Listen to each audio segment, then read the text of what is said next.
नमस्कार, मैं doctor Manisha Agarwal Satya hospital Kanpur से बोल रही हूँ।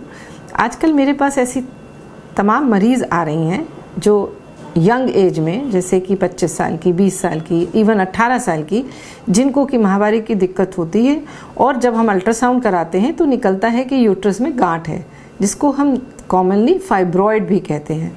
तो ऐसा देखा जा रहा है आजकल कि ये समस्या नव युवतियों में, चाहे वो अविवाहित हों या विवाहित हों, उनमें ज़्यादा देखी जा रही है। अब ये सब आप जानना चाहेंगे कि इसका कारण क्या है।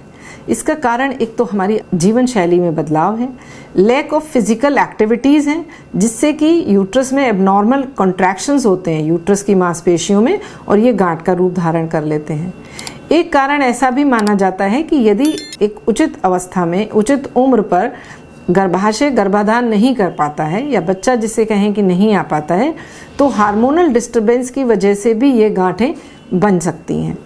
अब नेक्स्ट इसका विषय आता है कि इन गांठों का इलाज क्या है। तो ये जो फाइब्रॉयड जैसी गांठें हैं जो कि यूट्रस में हैं और इसका सिम्टम एक माहवारी में गड़बड़ी होना या पेट में दर्द होना है, जिसको हम अल्ट्रासाउंड के द्वारा जान सकते हैं, पता कर सकते हैं, MRI या CT स्कैन के द्वारा भी पता कर सकते हैं। इसका समाधान अलग अलग तरह की गांठों में अलग अलग तरह से होता है और आपको इससे घबराने की आवश्यकता नहीं है कि गांठ है तो हमें बच्चेदानी को निकलवाना ही पड़ेगा। नव युवतियों में या कम उम्र पे इसका इलाज, तमाम ऐसी दवाइयाँ भी आ गई हैं जिन दवाइयों को लेके यदि आप 6 महीने 8 महीने तक लगातार लेती हैं तो ये गांठें 50 से 60% तक सिकुड़ सकती हैं। कुछ इंजेक्शंस भी आते हैं जो कि महीने में एक बार या 3 महीने में एक बार लगते हैं, जिनसे भी ये गांठें 60 से 70% तक सिकुड़ सकती हैं।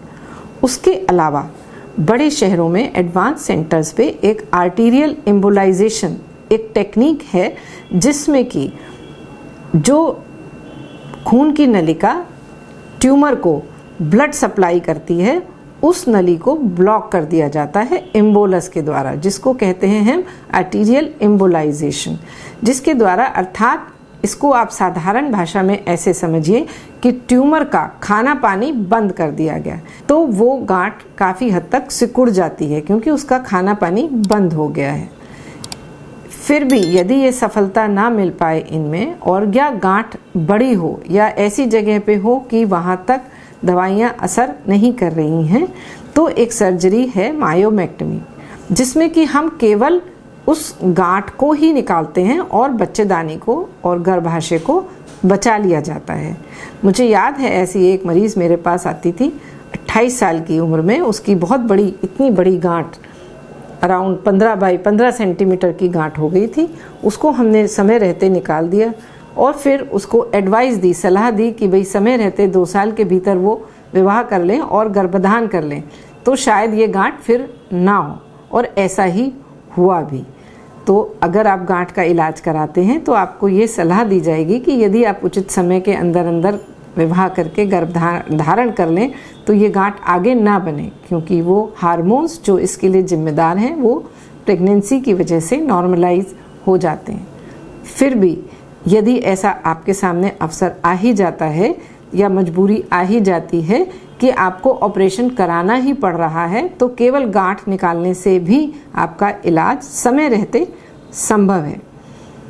फिर एक मन में डर ऐसे मरीजों के बैठता है कि ये गांठ कैंसर तो नहीं। तो यहाँ मैं आपकी इस दुश्वारिता का समाधान ये करना चाहती हूँ कि हर गांठ कैंसर नहीं होती, बल्कि 70 से 80% तक ये वाली गांठें कैंसर का रूप धारण नहीं करती हैं। फिर भी अगर सर्जरी है तो इसको हम बायोप्सी के द्वारा या MRI के द्वारा यह जान सकते हैं कि इसमें कैंसर का शक तो नहीं है। फिर भी यदि आपके मन में इस गांठ को लेकर कोई भी समस्या या सवाल आता है तो आप नीचे लिख रहे नंबर पर मुझसे संपर्क करके इस समस्या का सवाल पा सकती हैं। धन्यवाद। नमस्ते।